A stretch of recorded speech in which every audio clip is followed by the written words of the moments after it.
En Radio Intereconomía, Pulso Geopolítico. Análisis sobre los nuevos desafíos mundiales. Presenta Rafa Jiménez.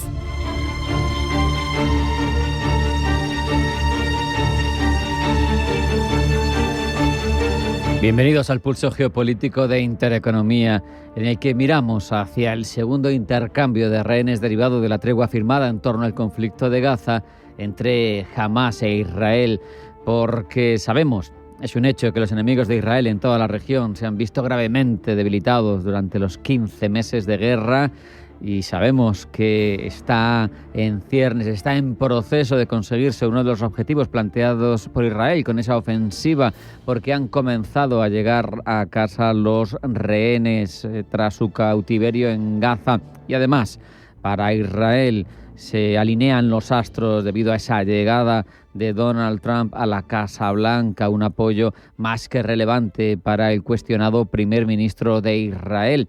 No obstante, los socios de la línea dura de la coalición pueden generar problemas porque, aunque se felicitan, como es lógico, como toda la sociedad israelí, por la vuelta de los rehenes, es evidente que son los más proclives a que continúe la guerra. Hay algunos que quieren luchar en esa línea desde dentro del gabinete, otros también de esa línea dura, sin embargo han preferido marcharse de un ejecutivo que decidía en su momento estampar su firma en una tregua que ha costado muchos meses concretar. Es importante hablar de ella, de las derivas que se generan, de cómo se ve dentro de la sociedad israelí, también de qué puede aportar, así como de qué esperamos que traiga esa tregua, o incluso su fiabilidad, su estabilidad, durará todo el tiempo que está planteada, se romperá en algún momento, veremos, porque por otro lado Israel, entre tanto, negocia con sus aliados mantener sus tropas en el sur del Líbano, donde recuerden que hay un acuerdo de alto el fuego que limita su estancia hasta el 26 de enero, es decir, se les acaba en nada su tiempo para estar en esa zona, su despliegue en la zona. No obstante, hemos escuchado al embajador israelí en Washington, a Mike Herzog, decir que la fecha de retirada no está escrita en piedra, que es flexible y que, por tanto, se podría negociar esa retirada con la administración de Donald Trump hasta poder permitir que el ejército libanés se despliegue completamente en el sur del país y así evitar que sea lo que queda todavía, que no es poco, de Hezbollah, porque en el caso, a diferencia de Hamás, de Hezbollah, lo que se consiguió por parte de Israel fue descabezar a la organización terrorista, a ese proxy iraní, pero no se ha producido la cantidad de bajas que, sin embargo, sí han tenido lugar en el caso de Hamás. Por otro lado, el ejército de Israel, entre tanto, mantiene por cuarto día consecutivo su operación militar Muro de Hierro en Jenin, donde siguen desplegados soldados israelíes, vehículos, y hay que recordar que esta operación está en marcha a pesar de la tregua, por lo tanto, complicaciones no van a faltar, y por eso es importante reflexionar sobre las circunstancias que rodean a esta tregua y sobre su posibilidad de que sea un punto en la construcción de una situación pacífica en un terreno lamentablemente caracterizado en lo histórico por las confrontaciones. Cambiamos de asunto porque el presidente de Estados Unidos, Donald Trump, sigue empeñado en dejar su sello en torno a las promesas que hizo en su momento, a las promesas que le llevaron de nuevo a la Casa Blanca. Ha dicho que está dispuesto de nuevo a reunirse con su homólogo ruso, Vladimir Putin, de inmediato. Ha insistido además, aportando aquí algo distinto, que Volodymyr Zelensky, el líder de Ucrania, está abierto a pactar con Moscú. Le gustaría parar la guerra. Decía Trump, es alguien que ha perdido muchos soldados, al igual que Rusia. Veremos si es una actitud tan comprensiva la que manifiesta Zelensky, cuando, sin embargo, habitualmente es mucho más tajante y tiene más líneas rojas cuando se habla de un proceso de paz en su territorio. En cualquier caso, Trump tiene ahora mismo, tras sus primeras decisiones, muchas de ellas controvertidas y sin sorprender a nadie, porque lo venía anunciando durante la campaña electoral, sus decisiones, algunas de ellas ya se están empezando a enfrentar con los primeros obstáculos legales. Una de las medidas más contundentes o más ruidosas ha sido la que va en contra de la 14ª enmienda de los Estados Unidos, esa orden para poner por decreto fin al derecho de nacimiento, es decir, un emigrante llega a Estados Unidos, tiene un hijo y ese hijo ya es estadounidense, porque es lo que dicen los padres fundadores en la Constitución o lo que dice la 14ª enmienda en este caso. Pues ha emitido una orden de restricción, sin embargo, eso ha sido paralizado por un juez federal, un juez, por cierto, del que no se puede sospechar que tenga simpatías demócratas, porque fue designado hace muchas décadas ya por otro republicano, especialmente conservador también, por Ronald Reagan, un juez de Seattle, que sin embargo no tiene la capacidad de echar abajo la orden de Trump, sino solamente de paralizarla durante 14 días. Veremos si esto termina escalando por los circuitos judiciales del sistema de tribunales de Estados Unidos y que se decide al final. En principio, intuitivamente, parece que por mucho que no le guste a Donald Trump esa 14ª enmienda, pues es un derecho constitucional. Parece que va a ser bastante complicado que pueda ponerla en marcha. Por otro lado, también hemos visto cómo ha habido una cierta rebelión por parte de 14 estados federales, en este caso a cuenta de sus fiscales, que han dicho que no están dispuestos a que con medios de sus estados se vaya a intentar luchar contra la inmigración, como decía el propio Trump durante las primeras horas en el mandato. Y en el ámbito internacional tampoco podemos pasar por alto que ha hablado de otro frente, en este caso de una reunión con Kim Jong-un, con el presidente de Corea del Norte, para intentar también poner algo de paz y de estabilidad en Extremo Oriente. Hay que recordar que además en este caso no llueve en un terreno seco, porque ya él estuvo reunido en su primera legislatura con el propio líder norcoreano en unos encuentros históricos que finalmente no dieron el fruto que se esperaba, pero que ya fueron algo llamativo. Todo esto y mucho más vamos a llevar durante los próximos minutos en un pulso geopolítico que ahora mismo hace un alto en el camino, una parada tras la cual vamos a ir con los principales contenidos informativos de la jornada en forma de titulares que elabora en cada uno de nuestros programas Blanca del Tronco. No se vayan, una pequeña parada y enseguida vuelve Pulso Geopolítico en Intereconomía.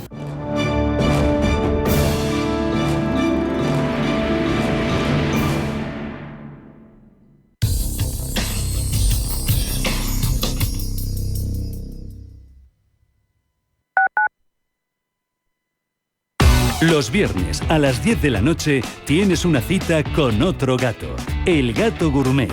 Andrés Sánchez Magro presenta una guía semanal gastronómica, enológica, de restaurantes, literaria, musical, con todos aquellos ingredientes necesarios para cocinar la buena vida.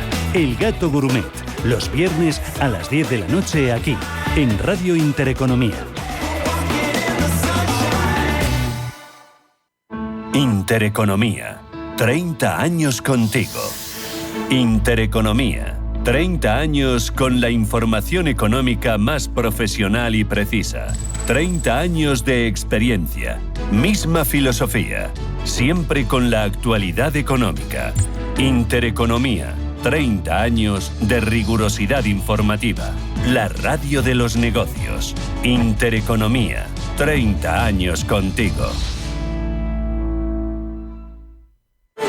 Alquilar con seguridad suena imposible, pero con Arrenta es totalmente arrentable. Protege tu alquiler al mejor precio con Arrenta. Correduría especialista líder.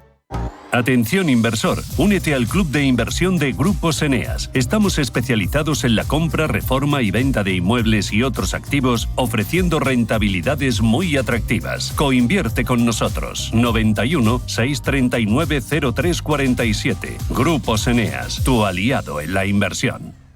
¿Qué tipo de piel tienes? ¿Te la cuidas? ¿Te proteges del sol? ¿Se te cae el pelo o se te hinchan las piernas? ¿Qué perfume puedes regalar? Deja de buscar en internet respuestas confusas, porque ahora en Belleza Capital estarás enterado de todo esto y mucho más. Los sábados de 11 a 12 de la mañana en Radio Intereconomía con Katia Rocha. Radio Intereconomía. Eres lo que escuchas.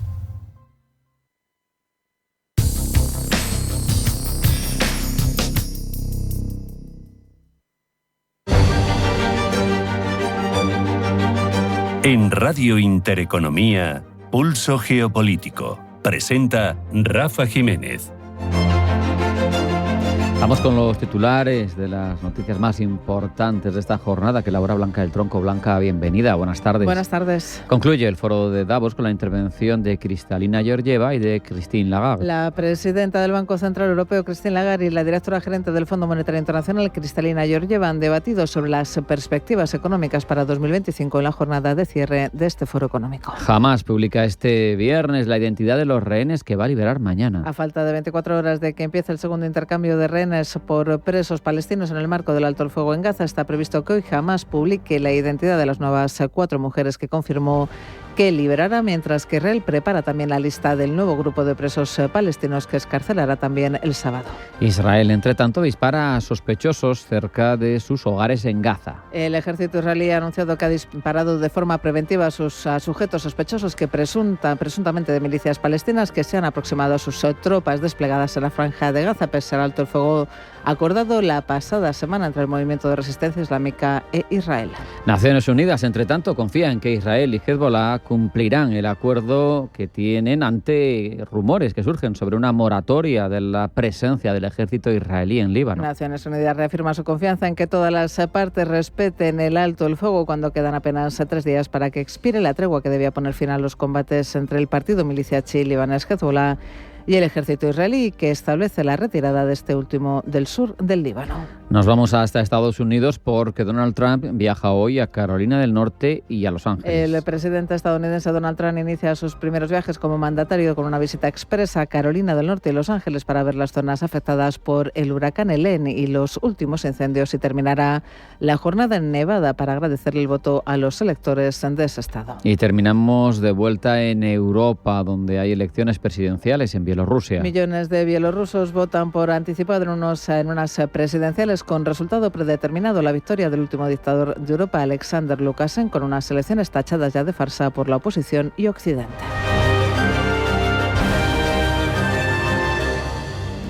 Ahora afrontamos el desarrollo de todas estas noticias con mayor profundidad en forma de crónicas, Blanca. Concluye el foro de Davos, lo hace con la intervención de la presidenta del Banco Central Europeo, quien ha estado a los líderes del viejo continente a que trabajen juntos para hacer frente a las amenazas arancelarias de Donald Trump. Si los líderes europeos realmente pueden actuar juntos, responder a esta llamada de atención y a esta amenaza existencial, creo que existe un enorme potencial para que Europa responda a esa llamada. También soy bastante optimista, soy realista. Necesitamos una unión bancaria, una unión de los mercados de capitales, y necesitamos mantener el talento en casa, mantener los ahorros en casa, y tal vez sea hora, dicho, de importar algunos de los talentos que por una razón u otra están desencantados al otro lado del mar. En un panel junto a la directora gerente del Fondo Monetario Internacional, Kristalina Georgieva, la presidenta del Banco Central Europeo ha enfatizado en la necesidad de negociar y organizarse en un marco de confianza. Para Christine Lagarde, Europa debe estar preparada y anticipar lo que sucederá para poder responder de forma adecuada a los aranceles que Donald Trump planea imponer a la Unión Europea. La directora gerente del FMI, Kristalina Georgieva, por su parte, ha explicado por qué el crecimiento de Estados Unidos es tan fuerte, mientras que la zona euro, dice, presenta unos datos más decepcionantes. La respuesta, asegura Georgieva, está en la productividad. El mensaje más importante que tengo para la audiencia es preguntar por qué el crecimiento en Estados Unidos es tan fuerte y por qué el crecimiento en Europa es algo decepcionante. Y la respuesta está principalmente en las diferencias en el crecimiento de la productividad. Estados Unidos avanza con una alta productividad porque los mercados de capitales asignan dinero a empresas dinámicas, porque la tecnología se convierte en inversión empresarial y crece rápidamente hasta convertirse en empresas, y porque Estados Unidos tiene una energía relativamente abundante y relativamente barata. Georgieva ha pedido además a los europeos a tener más confianza, como dice, tienen los estadounidenses. Estados Unidos tiene una cultura de la confianza, Europa tiene una cultura de la modestia. Cuando fui por primera vez a los Estados Unidos y hacía algo realmente bien, mis padres me decían que no estaba mal. Ese fue su mayor elogio. Y en Estados Unidos simplemente mueves las piernas y es fantástico, parpadeas y es genial. Entonces, mi consejo a mis compatriotas europeos es que tengan más confianza, que crean en uno mismo, y lo más importante, que le digan a los demás que así es. En cuanto a la inflación, y tras ser preguntada por si el genio de la inflación ha sido derrotado, Georgieva avisa. That is a very, very good question. Here is the bottle. Here is the genie. La cabeza del genio, dice Georgieva, está en la botella. La mayor parte del cuerpo del genio está en la botella, como atascado allí, pero las piernas están como colgando todavía fuera. Tenemos que empujarlo hasta el fondo. We need to push it all the way down. Y un juez federal de Estados Unidos ha restringido temporalmente el decreto de Donald Trump que pretende limitar la ciudadanía por nacimiento en Estados Unidos. Mientras saltaban las polémicas, Trump hablaba en Davos, donde ha dejado entrever cuál va a ser una de sus esperadas estrategias para acabar con la guerra de Rusia. Anunció que 2 actores clave para finalizar el conflicto podrían ser Arabia Saudí y China. Pablo. Arabia Saudí, principal exportador de petróleo en el mundo y líder de la OPEP, podría, según Donald Trump, ejercer presión para bajar los precios del petróleo y recortar así parte de los ingresos con los que Rusia financia la guerra. Vamos a pedir a Arabia Saudí y a la OPEP bajar los precios del petróleo. Nos sorprende que no lo hayan hecho antes de las elecciones. Si el precio del petróleo baja, la guerra llegará a su fin. Sobre la alianza de Riad y Washington no hay duda, después de que ayer Donald Trump confirmase el próximo movimiento del príncipe heredero Mohammed bin Salman. Y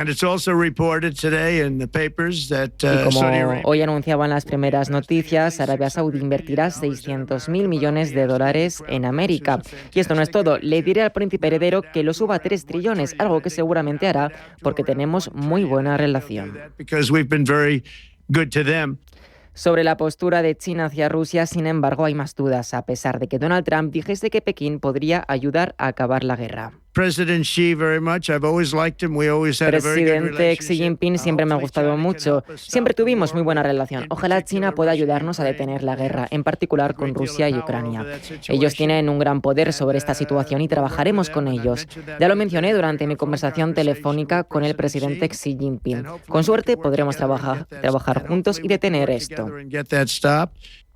Aunque Donald Trump había prometido que finalizaría la guerra el primer día de su investidura, lo dedicó de principio a fin a firmar órdenes ejecutivas para fulminar el legado de Joe Biden, especialmente en política migratoria. Precisamente sobre una de estas órdenes han saltado las polémicas. El juez federal John Kufenor ha impedido temporalmente a la administración aplicar el decreto que busca limitar la ciudadanía por nacimiento en Estados Unidos.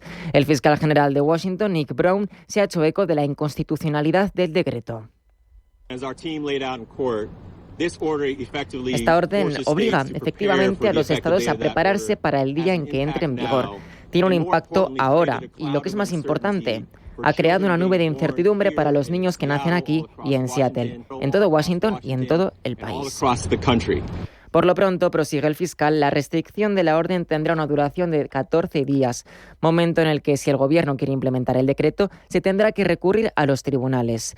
En torno a las otras 100 órdenes ejecutivas que el presidente firmó en su primer día no ha habido polémicas judiciales, pero sí de civiles y de otros países por su marcado carácter antimigratorio, por reimpulsar la construcción del muro en la frontera con México y por sacar a Estados Unidos del Acuerdo Climático de París, entre otras polémicas decisiones. Y Hamas publicará este viernes 2 listas, una con los rehenes que serán liberados mañana sábado y otra con el estado de los 26 que aún permanecen en cautiverio. Gemma González. Según publican medios israelíes, mañana sábado serán liberadas 3 mujeres como parte del acuerdo de alto el fuego que comenzó el pasado domingo y que durará 42 días. La prensa israelí señala además que el gobierno de Netanyahu espera con ansia que uno de los documentos incluya información de 3 mujeres soldados secuestradas, así como de un hombre detenido en Kibbutz por parte de un grupo salafista vinculado a la yihad islámica, el Jan Yunis. Israel cree que aproximadamente un tercio, o posiblemente hasta la mitad, de los más de 90 rehenes que siguen en Gaza han muerto. Jamás no ha proporcionado información definitiva sobre cuántos siguen vivos ni los nombres de los fallecidos. En la primera fase del acuerdo de cese al fuego, se espera que los insurgentes liberen a 33 rehenes de forma gradual a cambio de cientos de prisioneros palestinos presos en Israel. Los rehenes forman parte de las alrededor de 250 personas capturadas por los insurgentes en su sorpresivo asalto del 7 de octubre de 2023 sobre el sur de Israel, en el que mataron a unas 1.200 personas y que desencadenó la guerra en Gaza. Unos 100 cautivos fueron liberados durante una breve tregua en noviembre de ese año. Se han recuperado los cadáveres de alrededor de 3 docenas más y 8 fueron rescatados con vida por el ejército israelí. Y en Bielorrusia las urnas se preparan para otras elecciones con una oposición silenciada por Lukashenko, conocido como el último dictador de Europa y aliado de Putin. Pablo. Alexander Lukashenko lleva gobernando Bielorrusia desde 1994, a pesar de que se han celebrado 6 elecciones presidenciales desde entonces. El malestar de la población es cada vez mayor al ver que sus deseos democráticos no se cumplen en las urnas, y es poco probable que este año vaya a haber un giro de los acontecimientos, teniendo en cuenta que la oposición se encuentra reprimida y exiliada. Las elecciones de 2020 fueron duramente sofocadas, con más de 65.000 personas detenidas, miles de heridos y cientos de medios y organizaciones no gubernamentales cerrados. A tales efectos, la principal figura opositora es Svetlana Tikhanovskaya, quien desde el exilio ha calificado estos comicios de farsa, ha instado a los bielorrusos a votar en contra de todos los candidatos. Estas elecciones tienen un marcado carácter geopolítico, especialmente en el apoyo de Lukashenko a Rusia en la guerra de Ucrania.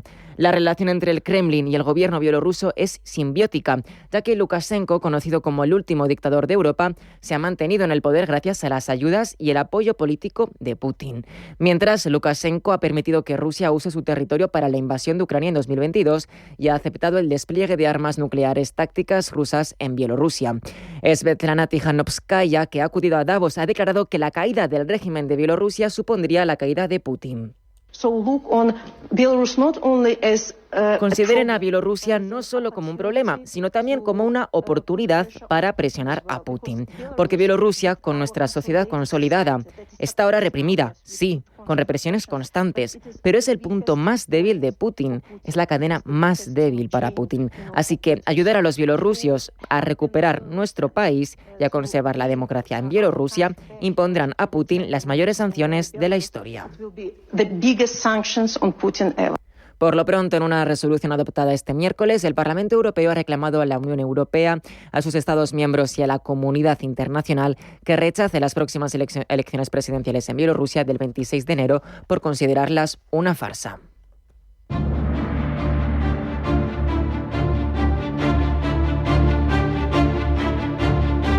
En Radio Intereconomía, Pulso Geopolítico.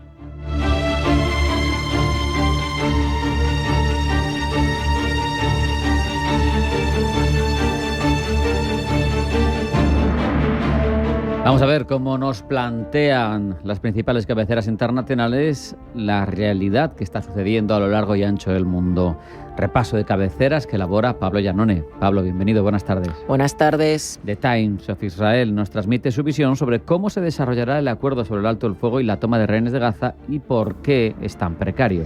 De acuerdo al medio, Israel no permitirá que Hamás controle la franja de Gaza de la posguerra, pero mientras confía en que el grupo terrorista libera sus rehenes restantes. Entre tanto, los habitantes de Gaza regresan al norte de la franja, en medio de una avalancha de ayuda para paliar todos los destrozos provocados por la guerra.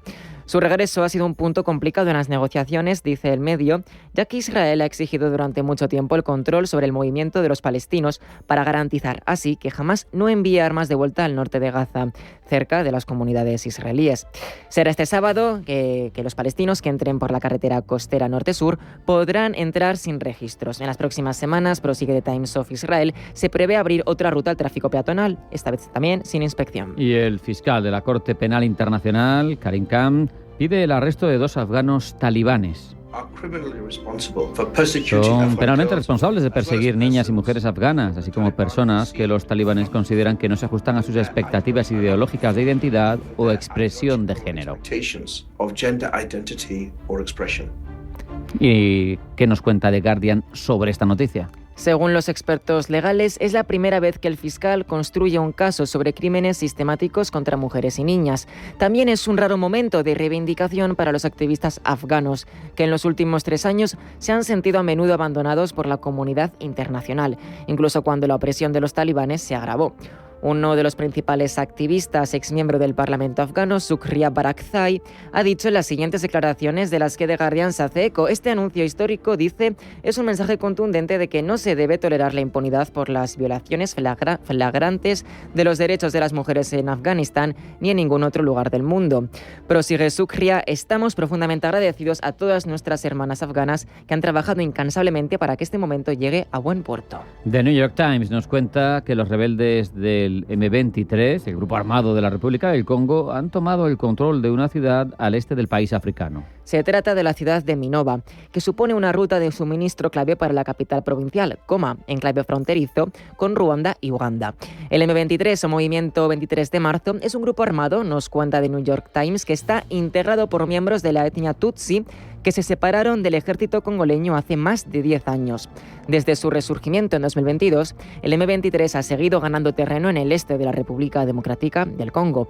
Es uno de los aproximadamente 100 grupos armados que han estado compitiendo por afianzarse en el este del Congo, rico en minerales, en un conflicto que dura décadas y que ha creado una de las mayores crisis humanitarias del mundo. En una entrevista concedida al Al Jazeera, el líder de los M23 transmite con estas palabras algunas de sus exigencias. Hay que decir que nuestras demandas se reducen al nivel de la integración al universo existencial. El gobierno congoleño somete a muerte a una parte de sus propias almas. Son utilizados o sirven como cabras y avaros para el gobierno congoleño, para así distraer a la población y fracasar. Y The Cradle, el medio especializado en Medio Oriente, ofrece un análisis sobre Siria donde, según dice, Netanyahu y Erdogan convergen. Los recientes acontecimientos en Siria ponen de manifiesto el creciente apetito de expansión de Israel. Tras la salida del presidente sirio Bashar al-Assad de Damasco el mes pasado, Israel lanzó su mayor ofensiva aérea terrestre en Siria desde 1974, ocupando, entre otras zonas, el monte Hermón. El ministro de Asuntos Exteriores de Israel, Israel Katz, ha referido que esta ocupación obedece a su deseo de ayudar a las minorías sirias y kurdas. Quizá como respuesta ofensiva al apoyo israelí a los kurdos, el presidente turco Recep Tayyip Erdogan también ha intervenido, advirtiendo que la expansión israelí sin control podría extenderse hasta Anatolia. Palabras que contrastan con las aspiraciones de larga data que Turquía tiene sobre Siria. Hecho que fue referido por Donald Trump el año pasado cuando acusó a Ankara de orquestar la caída de Bashar al-Assad. Y el nuevo secretario de Estado de Estados Unidos viajará a Panamá después de que Donald Trump pronunciase estas palabras. China está operando en el canal de Panamá y nosotros no dimos ese canal a China, se lo dimos a Panamá, lo queremos de vuelta. Y claro, observa sobre esto de South China Morning Post. El medio chino interpreta que este viaje del secretario de Estado, Marco Rubio, es el primero que hace en el cargo. Dice que se debe a que va a convertir la presencia de China en América Latina un tema prioritario en su agenda exterior. Este viaje tendrá como primer destino Panamá y será seguido de Guatemala, El Salvador, Costa Rica y República Dominicana, otros países susceptibles de las injerencias de Beijing.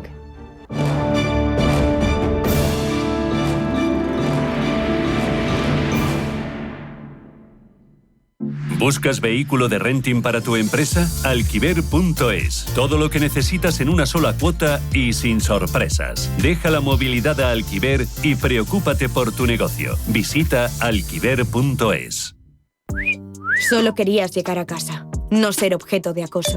Es una foto íntima, no una imagen para difundir. Si has sido víctima de una agresión sexual, cuéntanoslo. Atiendo Castilla y León. En Salamanca, Paseo del Rector Esperabé número 6. Campaña financiada por la Unión Europea, Fondos Next Generation, Plan de Recuperación y Junta de Castilla y León. Líderes con Alma, el punto de partida para los emprendedores del futuro. Un programa lleno de emoción, apasionante y apasionado, que tocará tu alma y la de los grandes líderes. Líderes con Alma, el programa que te mostrará la verdadera esencia de todo emprendimiento. Dirigido y presentado por Mar Asenjo. Líderes con Alma, los sábados de 8 a 9 de la mañana en Radio Intereconomía. Toda la actualidad, información y análisis en tiempo real sobre banca, empresas, finanzas personales, bolsa, gestoras y fondos de inversión en intereconomía.com. Con la opinión de los mejores expertos del mundo económico, empresarial y bursátil. Toda la programación en directo y con la posibilidad de escuchar en cualquier instante los mejores momentos de la emisora española líder en información económica. Sigue bien informado en intereconomía.com. ¿Qué tipo de piel tienes? ¿Te la cuidas? ¿Te proteges del sol? ¿Se te cae el pelo o se te hinchan las piernas? ¿Qué perfume puedes regalar? Deja de buscar en internet respuestas confusas, porque ahora en Belleza Capital estarás enterado de todo esto y mucho más. Los sábados de 11 a 12 de la mañana en Radio Intereconomía con Katia Rocha.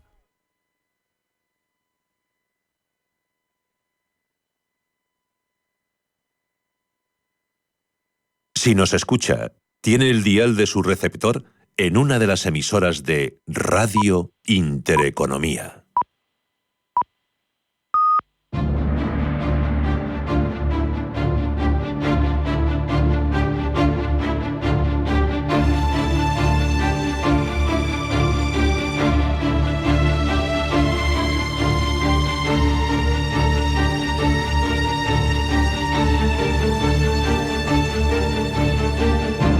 En vísperas de que comience el segundo intercambio de rehenes israelíes por presos palestinos en el marco del alto el fuego en Gaza, estamos esperando identidades, estamos pendientes de ese intercambio, pero no solo de esta coyuntura, sino del global, de la situación que se genera con este acuerdo. Y queremos una voz autorizada que nos hable de ello, que reflexione con nosotros sobre este asunto y nos deje ver mejor cómo se plantea desde Israel. Para ello nadie mejor que Tal Isakov, que es portavoz de la Embajada de Israel en España. Tal, bienvenida, buenas tardes.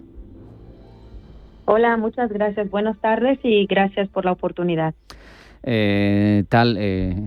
Por ceñirnos primero a la actualidad, luego ampliamos. Estamos en vísperas, como decía, de esa segunda entrega. ¿Qué sabemos hasta el momento? Cuéntanos. Estamos ansiando, ¿no? Y esperanzados. Sí, estamos muy tensos y muy angustiados para este segundo. Como bien sabemos, el domingo pasado fueron liberadas 3 mujeres. Y están previsto de liberarse mañana, de hecho 4 más. Hoy vamos a saber los nombres, sí sabemos que van a ser mujeres, pero hoy vamos a saber exactamente quién. Y bueno, en general, desde la perspectiva israelí, todos nosotros sabemos que cualquiera de esos secuestrados podría ser nuestro amigo, nuestro hijo, nuestra hermana, nuestra mamá. Y con eso estamos, una pesadilla completa desde el 7 de octubre. Puedo decir que el domingo pasado, creo que todos mis amigos en Israel, todas las personas que yo conozco, estuvieron pegados a las televisiones para seguir todo el proceso y teníamos mucha preocupación de ver si van a llegar caminando, cómo están, qué es su situación, claro, porque sabemos que están pasando lo peor en Gaza, en condiciones inhumanas, y yo como una mujer no puedo ni empezar a imaginar cómo se siente ser atendida por hombres que te quieren o asesinar o violar. Uh-huh. Podríamos entender que para Israel esto es un éxito, ¿no? Porque es fundamentalmente su primer objetivo, una vez empezó esa operación, era traer de vuelta a los rehenes, ¿no? Así es, estamos comprometidos a traer a todos a casa y por otro lado también asegurar que jamás ya no sea parte y no gobierne Gaza. Quiero decir en ese aspecto que estamos pagando precios muy altos. Has mencionado prisioneros palestinos, estamos hablando de terroristas que han sido, muchos de ellos, han sido parte de los peores ataques terroristas que se han hecho en Israel. Estamos hablando también de terroristas que fueron destinados para sentencias de cadena perpetua, con sangre en sus manos para asesinar judíos o en general israelíes, civiles inocentes. No hay una simetría alguna entre un bebé que fue secuestrado, Kfir Bibas, que todos queremos saber si está bien, claro, y qué le pasó, que fue secuestrado a la edad de 9 meses y cumplió hace una semana su cumpleaños de 2 años en Gaza. La mayoría de su vida está viviendo secuestrado en condiciones inhumanas en Gaza. No se puede comparar eso, civiles que están secuestrados de su cama con su pijama, y de verdad de terroristas. A ese respecto, perdona que te he cortado, pero a ese respecto, a esa diferencia, yo te quería preguntar, porque a mí siempre me ha llamado mucho la atención la asimetría en estos intercambios entre los terroristas islamistas y los rehenes israelíes, pero en otras ocasiones también hay una asimetría muy clara. Así es.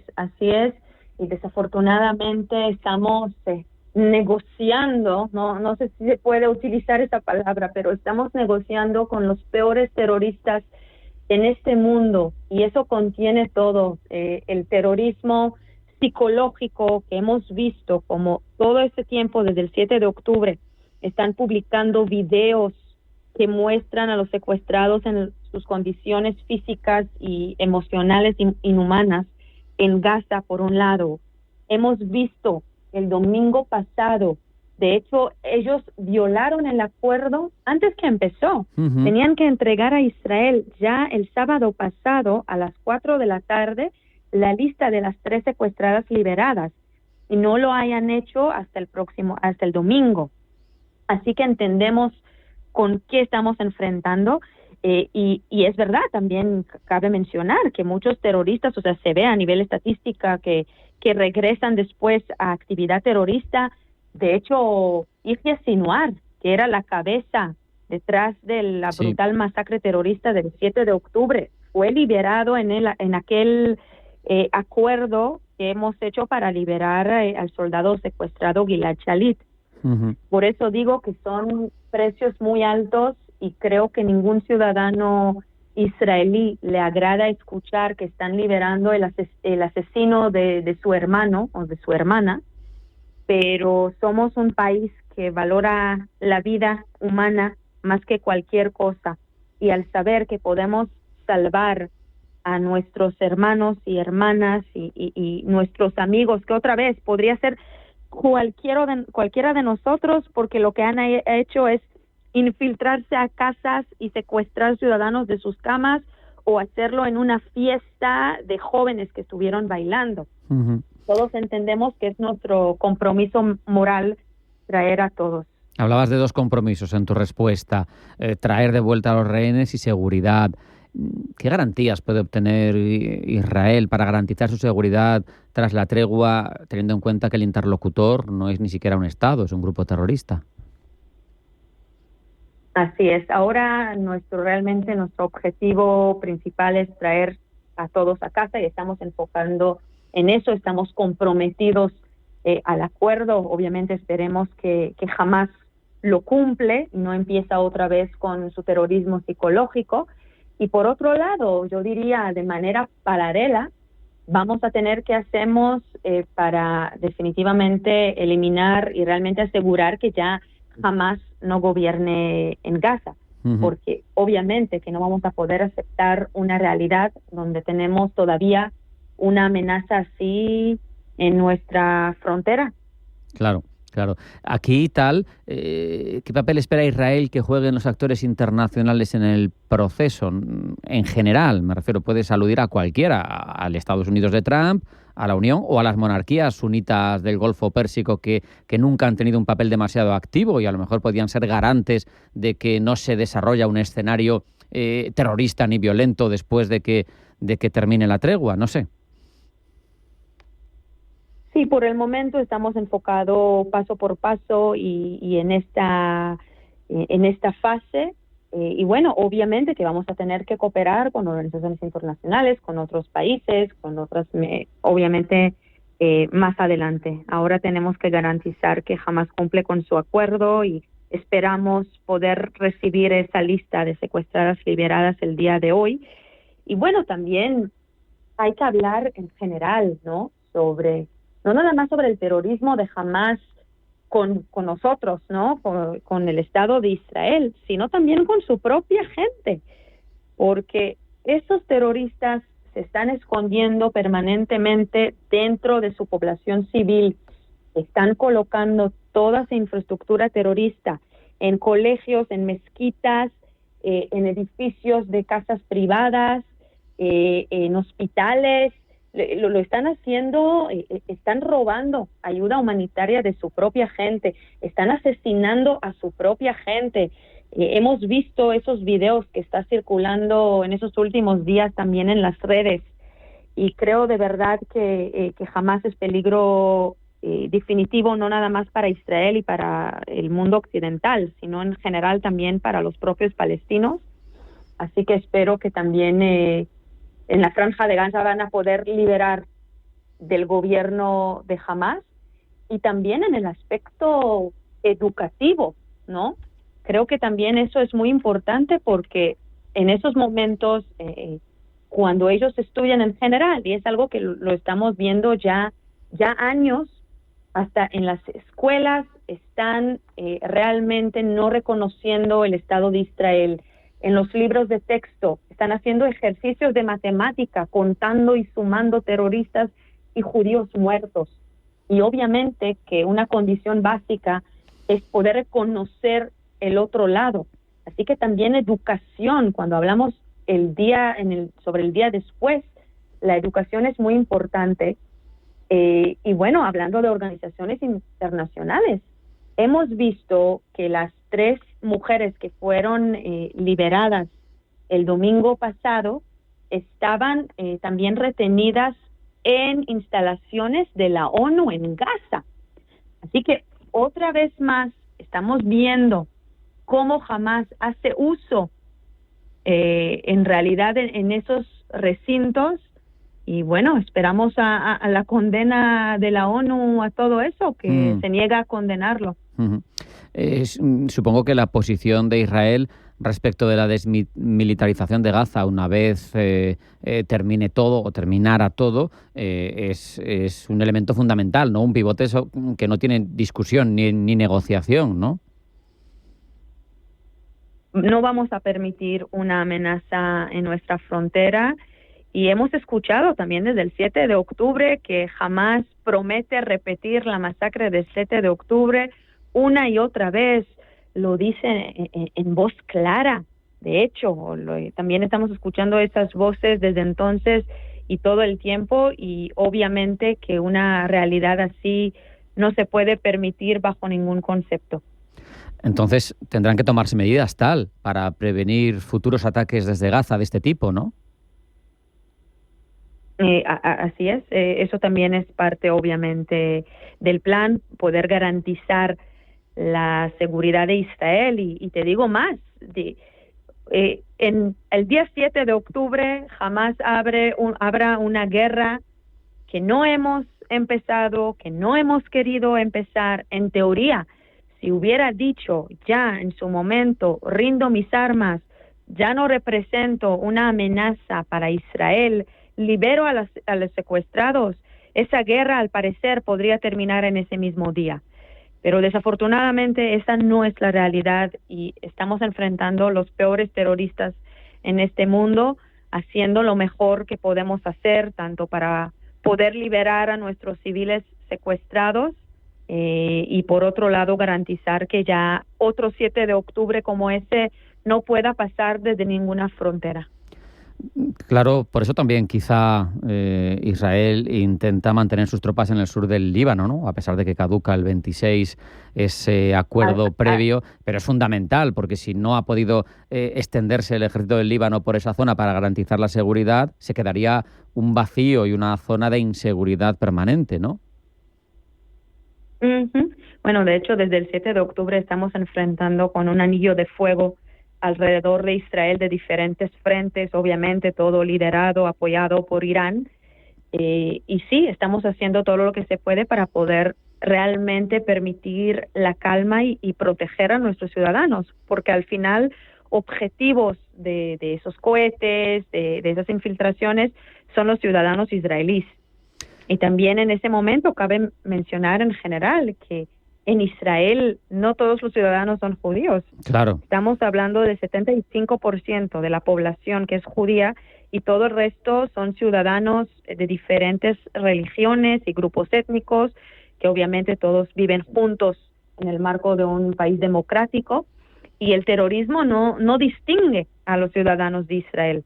Y lo hemos visto también con la masacre del 7 de octubre. De hecho, 2 ciudadanos españoles también fueron masacrados aquel día.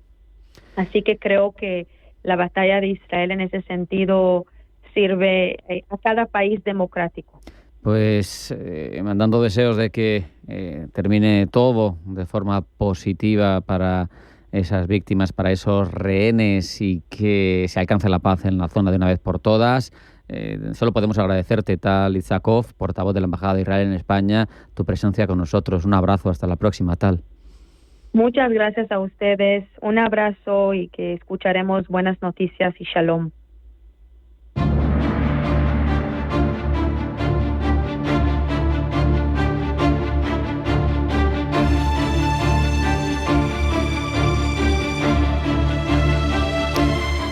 Con Trump al frente de Estados Unidos, con un mundo que está basculando desde hace tiempo ya, no es de ahora, hacia el eje Asia-Pacífico, sin capacidad de autodefensa, con una sociedad envejecida, tirando de una supuesta autoritas moral, pero sin capacidad ni siquiera de defenderse. Así es como se ve en muchos casos a la Unión Europea.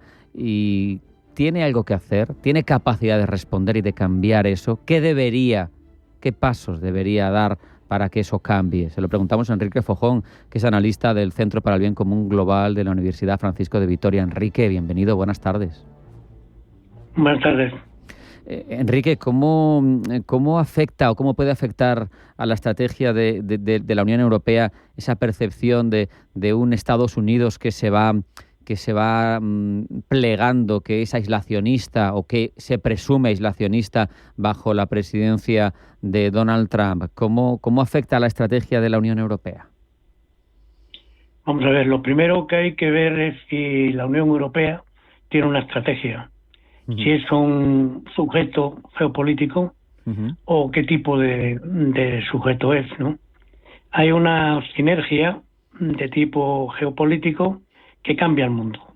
Entonces hay que ir a ver desde que acaba la Guerra Fría, que es un acontecimiento de un calado enorme, pues hay dos hechos que son definitivos para el futuro, que para nosotros ha sido el pasado y es el presente, de que ha sido la evolución mundial, que es la unificación de Alemania, la reunificación de Alemania y la desaparición del Imperio Soviético.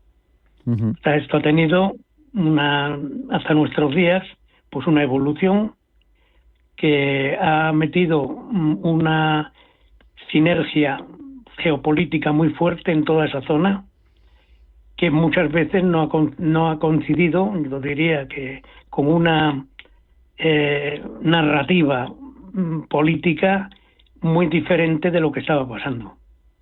Claro, pero al final hay voces, incluso en Europa, es cierto que son más recientes, pero hay voces como la del presidente francés que claman por una autonomía estratégica que nunca llega. Siempre vivimos a la sombra de Estados Unidos, un Estados Unidos que nos reclama más inversión, más en defensa, más capacidad, más independencia, y mientras hay presidentes hacia afuera, como era Joe Biden, pues todavía vaya que vaya, pero cuando hay uno que no es así, se encuentra Europa que ni hace caso a uno de sus líderes, lo que usted decía, que no tiene clara una estrategia. Pero entonces, ¿qué puede hacer Europa? Porque parece que hemos jugado la baza de la moral, ¿no? De ir diciendo lo que se debe o no se debe hacer, de ser un elemento negociador, pero no tenemos capacidad de nada.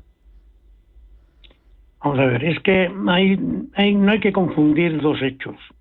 O sea, lo que es un actor estratégico es aquel que tiene acciones dentro de lo que es el marco regional o el marco mundial. Y la Unión Europea no es un actor estratégico.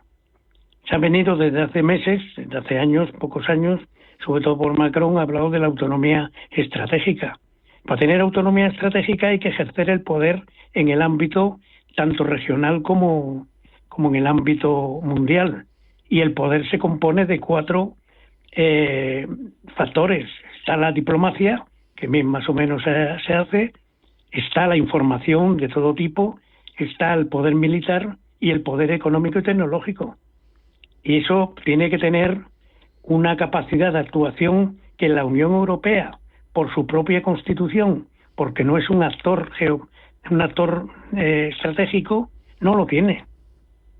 O sea que, por ejemplo, la defensa europea se habla.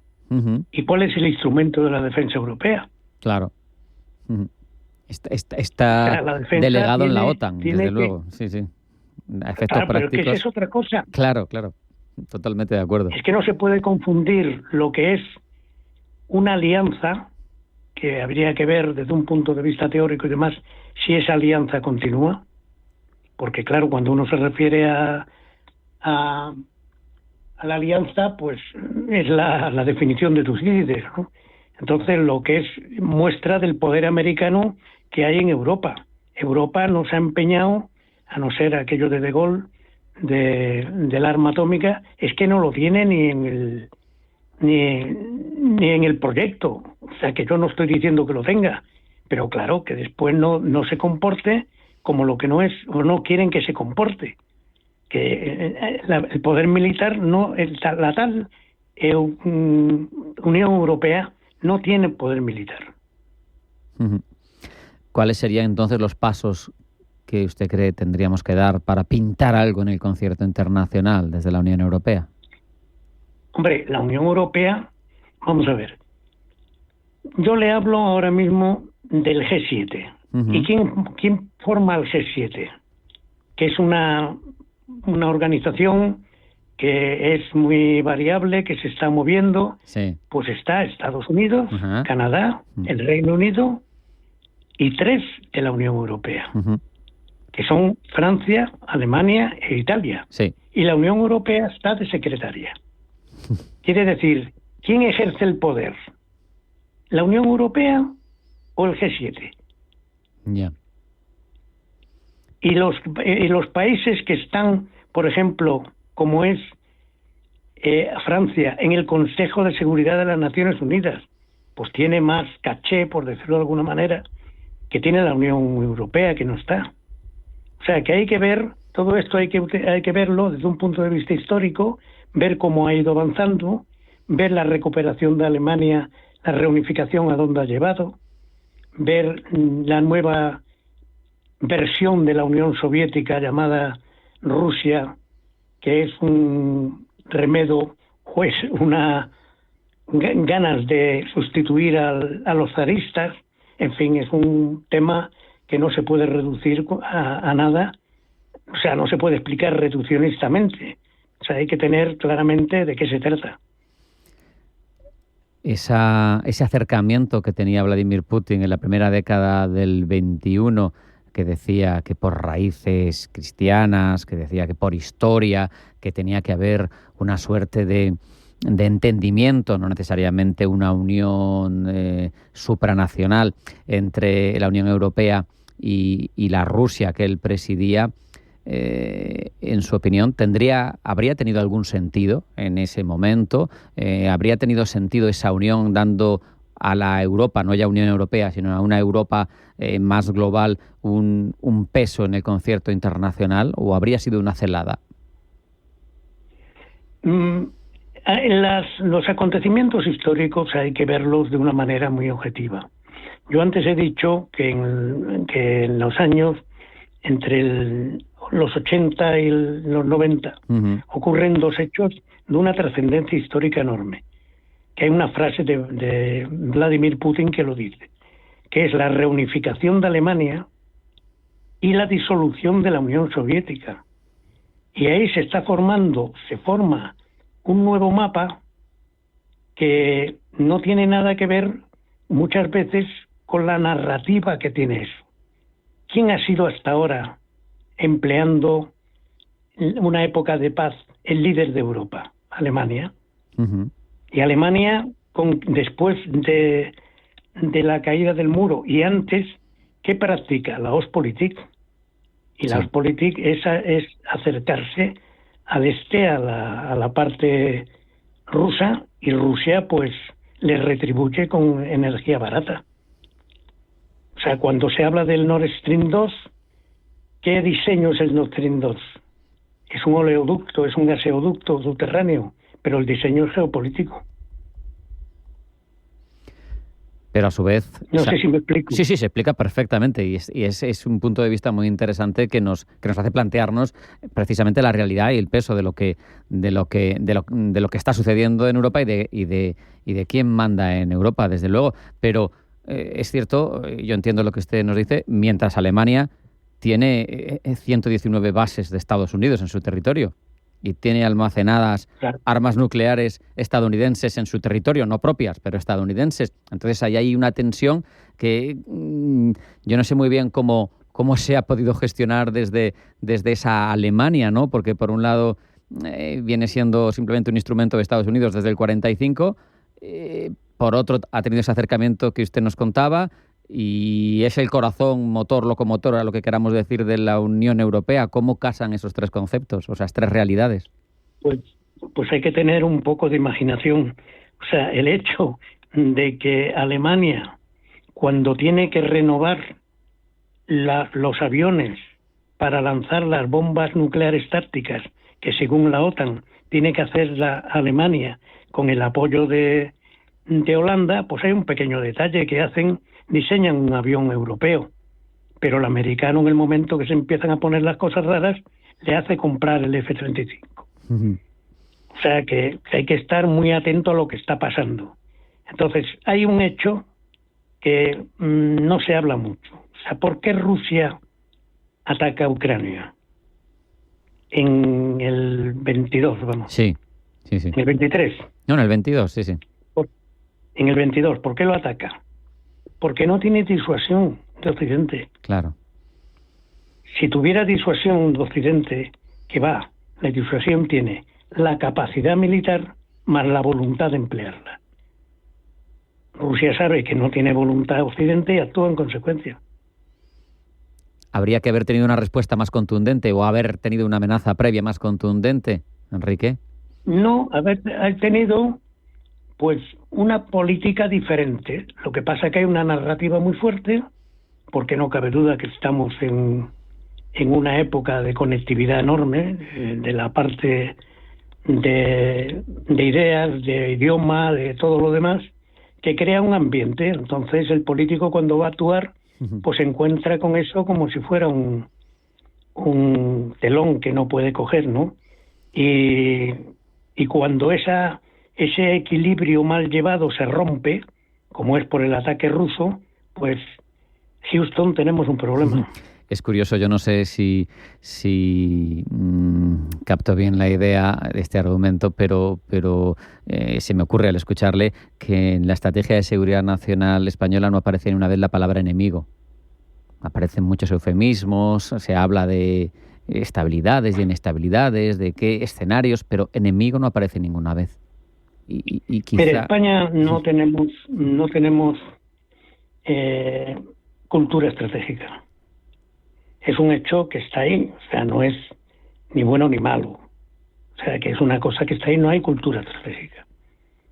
Entonces, al no haber cultura estratégica, pues no hay estrategia, porque la estrategia es la forma en que se va a emplear el poder político. Claro. Y si no se tiene... Sí. Diga. No, le iba a decir que es interesantísimo escucharle, Enrique, pero que se nos ha acabado el tiempo. Enrique Fojón, analista del Centro para el Bien Común Global de la Universidad Francisco de Vitoria, gracias por ponernos sobre la mesa y frente a nosotros estas derivas no siempre tan visibles a primera vista de un asunto tan complicado como esa geopolítica que igual ni existe en deriva de la Unión Europea. Muchas gracias, Enrique. Un abrazo. Hasta la próxima. Muy bien, gracias. Y no hay tiempo para más. Hasta aquí hemos llegado. Pulso geopolítico. Sean felices. Pasen buena tarde.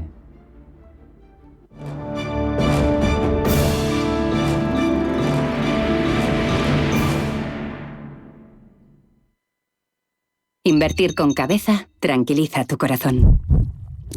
Invierte en los fondos de Dunas Capital Asset Management que combinen la preservación del capital con una buena rentabilidad sin sobresaltos. Dunas Capital, el grupo financiero español independiente experto en rentabilidad y tranquilidad. Información publicitaria, contenido legal en la web dunascapital.com. Visita la Real Academia de Bellas Artes de San Fernando y disfruta de su espectacular colección de pintura, escultura, fotografía y grabado. Obras maestras de Goya, Rubens, Alonso Cano, Zurbarán y Arquimboldo, entre otros. Real Academia de Bellas Artes de San Fernando. Mucho más que un museo. A un minuto de sol, en pleno centro de Madrid. Más información en realacademiabellasartesanfernando.com. Cada sábado, en Rienda Suelta, te contamos todo lo que se cuece en el panorama ecuestre. Deporte, actualidad, ocio, cultura, tradición, salud y mucho más. De 2 a 3 de la tarde, todos los sábados, en Radio Intereconomía, galopamos en las ondas con Rienda Suelta.